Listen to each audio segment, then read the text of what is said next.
పూర్తి వివరాలకు చదవండి రేపటి అక్షర శిల్పం దినపత్రికలో.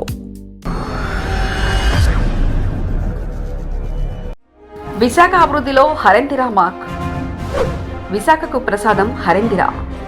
నగర ప్రగతికి దిక్సూచిగా కలెక్టర్ దార్శనికత. ఆడంబరాలకు దూరంగా ప్రజలకు చేరువగా గుర్తింపు. గ్లోబల్ సిటీ దిశగా సరికొత్త అడుగులు.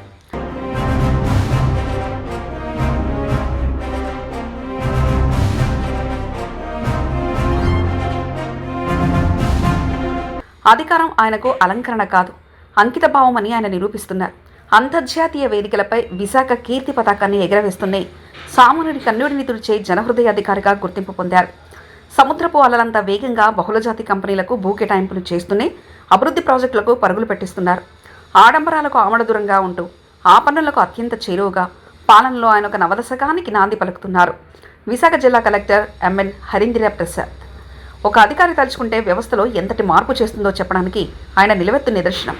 పరిపాలన అంటే కేవలం ఆదేశాలు జారీ చేయడం కాదని, అది ప్రజల ఆశలను నిజం చేసే ఒక నిరంతర తపస్సని ఆయన నిరూపిస్తున్నారు. విశాఖ లాంటి మెట్రోపాలిటన్ హంగులు ఉన్న నగరానికి కలెక్టర్గా బాధ్యతలు చేపట్టిన నాటి నుండి ఆయన ప్రతి అడుగులోనూ ఓ స్పష్టమైన విజన్, ప్రజాశ్రేయస్సు పట్ల అంకితభావం కనిపిస్తుంది. సామాన్యుడి గొంతుకగా ఉండే కలెక్టరేట్ గడప దాటి లోపలికి వెళ్లడమే కష్టమైన రోజుల్లో స్వయంగా ప్రజల దగ్గరికి పాలన తీసుకెళ్లిన ప్రజా కలెక్టర్గా గుర్తింపు పొందారు. ఒక జిల్లా సమగ్రంగా అభివృద్ధి చెందాలన్నా, ప్రభుత్వ పథకాలు అట్టడుగు స్థాయి వరకు చేరాలన్నా ఆ జిల్లా కలెక్టర్ పాత్ర అత్యంత కీలకం. ఈ విషయంలో విశాఖపట్నం జిల్లా కలెక్టర్ ఎంఎన్ హరీంద్ర ప్రసాద్ తనదైన ముద్ర వేస్తున్నారు. గత ఏడాది జూలై 3వ తేదీన బాధ్యతలు చేపట్టిన నాటి నుండి విశాఖను కేవలం పారిశ్రామిక నగరంగానే కాకుండా పర్యావరణ హితమైన అభివృద్ధి చెందిన మెట్రో నగరంగా తీర్చిదిద్దడంలో ఆయన అహర్నిశలు కృషి చేస్తున్నారు. విశాఖ ముఖ చిత్రం మీద ఆయన చేస్తున్న సంతకం స్పష్టంగా కనిపిస్తుంది. విశాఖ నగరానికి ఉన్న అంతర్జాతీయ స్థాయిని కాపాడంలో హరీంద్ర ప్రసాద్ అసాధారణ ప్రతిభను కనబరిచారు. యోగేంద్ర నుంచి మిలాన్, ఐఎఫ్ఆర్ వంటి ప్రతిష్టాత్మక అంతర్జాతీయ నౌకాదళ విన్యాసాల వరకు అన్నిటి నిర్వహణలో ఆయన చూపిన చాకచక్యం అమోఘం.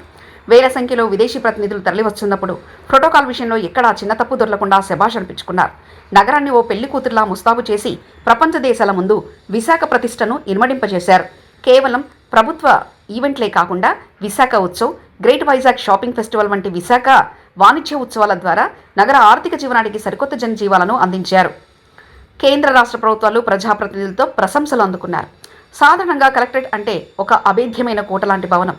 కానీ హరీంద్ర ప్రసాద్ హయాంలో అది ఒక ప్రజావేదికగా మారింది. ప్రతి సోమవారం నిర్వహించే పీజీఆర్ఎస్ కార్యక్రమమే కాకుండా ప్రతిరోజు సాయంత్రం 6 గంటలకు ప్రత్యేకంగా సామాన్య ప్రజల కోసం సమయం కేటాయించడం ఆయనలోని మానవీయ కోణానికి నిలువుటద్దం. బాధితుల కన్నీళ్లు తుడుస్తూ సమస్యల మూలాలను వెతికి అక్కడికక్కడే పరిష్కారాలు చూపడం ఆయన నిరంతర అలవాటు. ఐఏఎస్ అనే హోదా ఆయనకు దర్పం చూపించే కిరీటం కాదు, అది సామాన్యుడి సేవకు ఒక శక్తివంతమైన ఆయుధమని ఆయన ప్రతిచర్యలోనూ స్పష్టమవుతుంది. రాజకీయ ఒత్తిళ్లకు తలెద్దకుండా నిబంధనల ప్రకారం ఫైల్ను క్లియర్ చేయడంలో ఆయన చూపిస్తున్న వేగం వ్యవస్థలో ఒక కొత్త ఉత్తేజాన్ని నింపింది. అభివృద్ధి పేరుతో పర్యావరణాన్ని బలిపెట్టే ఈ కాలంలో కలెక్టర్ అనుసరిస్తున్న గ్రీన్ విజన్ అభినందనీయం.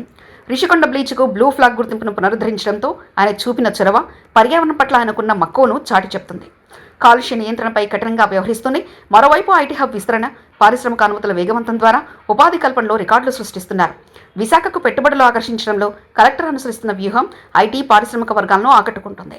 రిషికొండ, మధురవాడ ప్రాంతాల్లో ఐటీ సంస్థల ఏర్పాటుకు అవసరమైన భూ కేటాయింపులు, మౌలిక సదుపాయాల కల్పనలో ఉన్న అడ్డంకులను ఆయన వేగంగా తొలగిస్తున్నారు.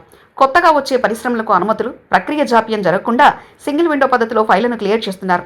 దీనివల్ల వందలాది మంది యువతకు ఉపాధి అవకాశాలు లభిస్తున్నాయి. కలెక్టర్ కార్యాలయంలో ఏ ఫైల్ కూడా పెండింగ్లో ఉండకూడనేది హరీంద్ర ప్రసాద్ ప్రధాన సూత్రం. అధికార ఫైళ్లను ఇంటికి తీసుకెళ్లే సాంప్రదాయానికి స్వస్తి పలికి ఆఫీస్ పనివేళలో అన్నింటినీ పూర్తి చేస్తున్నారు. పరిశ్రమలు, ఐటీ సంస్థల ఏర్పాటుకు భూముల కేటాయింపులో జాప్యం జరగకుండా చూడడం ద్వారా పెట్టుబడిదారుల్లో నమ్మకాన్ని కలిగిస్తున్నారు.